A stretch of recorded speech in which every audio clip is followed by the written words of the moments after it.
Olá, meu nome é Larissa Dornelles, sou advogada da Dornelles Imóveis e hoje estou aqui para tratar sobre um assunto bastante recorrente e muito importante, que é: comprei um imóvel, me separei e agora? A primeira questão que deve ser analisada é o regime de bens. Se temos uma união estável, via de regra o regime adotado é o da parcial, da comunhão parcial de bens, salvo se houver alguma declaração, algum contrato que eleja um regime diferente. Nos casamentos, também via de regra é utilizado a comunhão parcial. Então vamos iniciar por ela. Primeiro exemplo: imóvel comprado e quitado antes da união ou casamento. Nesse caso é muito simples. Se foi comprado e quitado antes do casamento ou da união, não se partilha. Pertence ao cônjuge que adquiriu o imóvel e não entra na partilha. Imóvel comprado no período da união ou casamento. Nesse caso, da mesma forma, só que se partilha, né, igualitariamente, seja os valores pagos de entrada, os valores pagos de financiamento, e se houver dívida, também deve ser considerada na partilha. Terceiro caso: imóvel comprado antes da união ou do casamento, contudo o pagamento do financiamento ou da entrada, né, para o vendedor foi feito durante a união ou o casamento.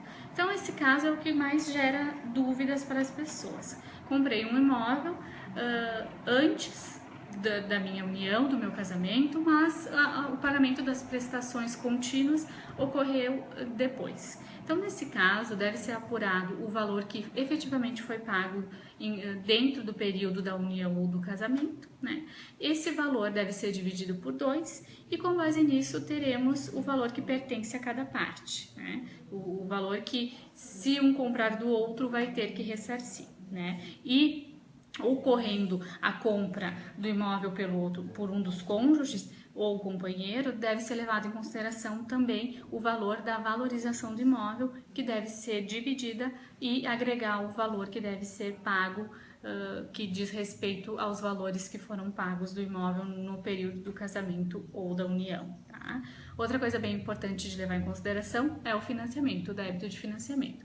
Então, se o imóvel for vendido para um terceiro, esse débito de financiamento vai ser assumido por esse comprador, que vai fazer ou um novo financiamento para quitar o antigo, ou vai quitar com recursos próprios, né? Então, nesses casos, o que vai ser partilhado entre o casal é somente o valor que a negociação trazer de lucro, né? E porque tem o débito de financiamento que deve ser considerado. Outra situação: se um compra do outro, né? Se um dos companheiros ou cônjuge compra a parte do imóvel do outro, também deve ser levado em consideração que existe um débito de financiamento, né? E esse débito de financiamento está em aberto. Quem comprar o imóvel vai assumir na integralidade o financiamento, né? Então, nesse caso, o que deve ser levado em consideração é a valorização e o valor que foi pago junto, né? E aí chegar no valor que o que comprou deverá pagar para o que vendeu a sua parte no imóvel. Lembrando que os valores pagos antes da união ou casamento não entra nesse cálculo, porque não deve ser partilhado. Com relação à união estável, essas questões são as mais importantes e mais recorrentes. Só mais uma questão que deve ser colocada, que não é muito comum, mas é importante saber.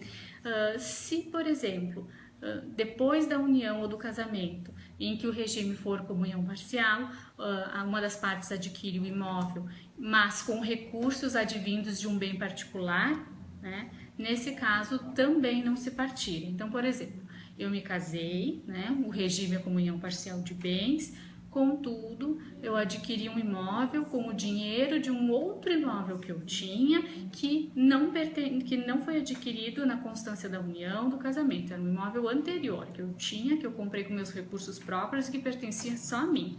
Nesse caso, o imóvel que eu adquiri com o valor advindo dessa venda desse bem particular também não deve ser partilhado. Tá? Então, essa é uma observação bem importante de ser colocada. Por fim, temos mais 2 regimes que são utilizados, né? Claro, existem mais regimes além destes, mas que não são muito usuais, a gente não vê muito no dia a dia. Então, o comunhão universal de bens, que é bem simples, né? Tudo que foi adquirido antes ou depois do casamento deve ser partilhado, então o imóvel também deve ser partilhado igualitariamente, assim como alguma dívida se houver. E separação total de bens, que é cada parte adquire seus bens e eles não são partilhados, seja antes ou depois da união. Então, via de regra, se eu adquirir um imóvel, o meu regime de bens é separação total de bens, não irei partilhar meu bem com o cônjuge, com o companheiro, porque o bem pertence somente a mim. Então, essas são as questões importantes de serem tratadas a respeito do assunto. Se houver alguma dúvida, peço que mande e-mail ou escreva no nosso canal do YouTube, que será respondida e, quem sabe, até uma matéria de um futuro vídeo, tá? Obrigada, pessoal!